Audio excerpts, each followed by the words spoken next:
You guys, OpenAI just made a major game-changing announcement, and that is that OpenAI is now adding support for plugins to Chatgpt, extensions which integrate it with third-party services or allow it to access up-to-date information. We're starting small to study real-world use, impact, and safety and alignment challenges. Now, here is actually a video posted by OpenAI, and it just kind of demonstrates how their plugin store is going to look like. Basically, a lot of companies are going to make their own plugin, upload it to a plugin store, much in the same way you would have the Apple Play Store. I believe it's called the Apple Play Store, the App Store, and then of course the Google Play Store.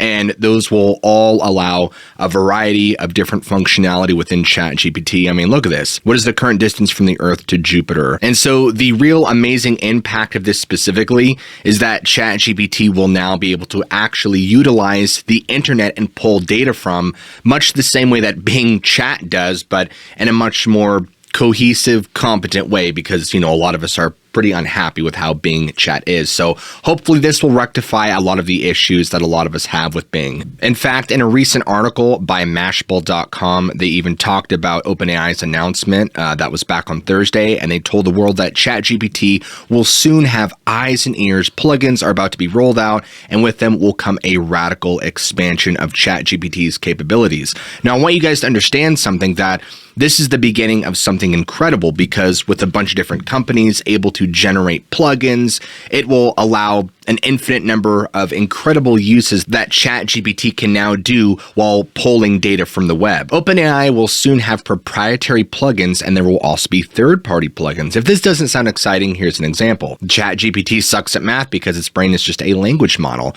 But if there was a calculator plugin, it wouldn't have to suck at math anymore. Existing plugins appear to allow Chatgpt to browse the internet for information not in its model, go shopping, and more. And see, just like I said, there's going to be an iTunes-like plugin store through which a user can obtain or purchase third-party plugins. So think of this in a way like the new iPhone, or the new Samsung phone. They're incredible on their own, but with a plugin store, the functionality now expands exponentially. A tantalizing demo video, the one I just showed you guys, can actually show some of the plugins that are installed. Okay, yada, yada, yada. But here's the other piece of the puzzle, guys, because this is so new. They are currently in alpha. They're actually not extending use to the public quite yet. In fact, they're actually rolling out a waiting list in which you can join, since it is an alpha release, specifically a limited alpha release for developers and insiders. And as a matter of fact, I am up here at openai.com/waitlist/plugins, which you can get here from the main page. And this is where you can enter all your information to join the waitlist.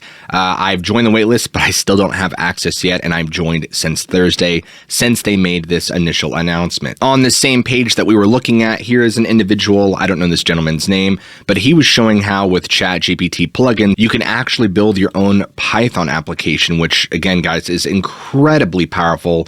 And this will completely change the game for Chatgpt users, as well as expand the functionality beyond what we can even comprehend. So this is a huge deal. Now, if we go over to OpenAI's actual chat plugins documentation, this tells us some more specifics, like the fact that these plugins can retrieve real-time information like sports scores, stock prices, the latest news, etc., retrieve knowledge-based information like company documents, personal notes, perform actions on behalf of the user, booking a flight, ordering food.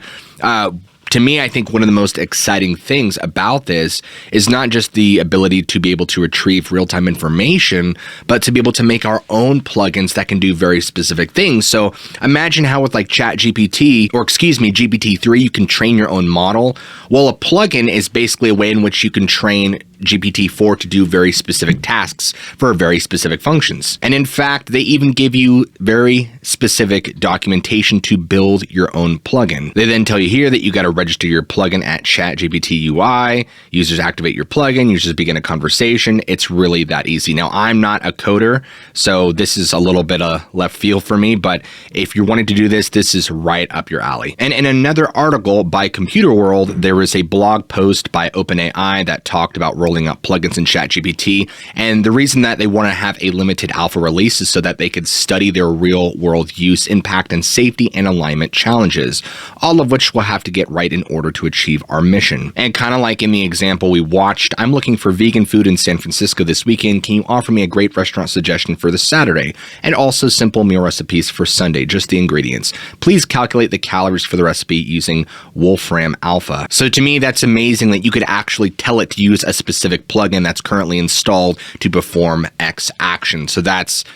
leaps and bounds ahead of what we could have even thought. I think what's going to be really exciting is here in the next couple months when this starts to get released on a larger scale to the general public and not just a limited alpha or beta release. And now everyone starts to be using these, because what's going to happen then is you're going to start to see a wide scale explosion of people releasing apps like crazy. I mean, that's kind of how it was with Android and Apple. People just started developing apps and apps and apps, and pretty soon the App Store became alive and full of all sorts of different applications, and that's what this is going to look like here in the next 6 months to a year. I don't know if I mentioned this yet, but one really cool thing about retrieving information is that ChatGPT actually cites its sources. Through a plugin ecosystem, ChatGPT could now handle more real-time information from a set of curated sources. They're announcing both first-party plugins, which allows ChatGPT to connect to internet sources for providing more follow-up date information. And of course, there are going to be significant new risks associated with enabling external tools. And remember that GPT-4 is not perfect because it will include hallucinations, keeping up with recent events, and assessing with permission proprietary information sources. So what I personally think will be really cool to see is that when people get to develop their own plugins, they'll actually be able to develop the plugin to not only do specific tasks, but they can develop a plugin that is essentially a trained section of GPT. So that way, when they call that plugin to do something, it will rely on that specific data set of information. So now instead of having to train your own model of GPT, you could just use a plugin to do the same thing. And of course, lastly, I wanted to show you guys the OpenAI page on blog/chatgpt-plugins. And of course, this is where they announced it and where they were talking about it. I will be making a follow-up video to this one when I actually get access to it, so we can do a couple demos to see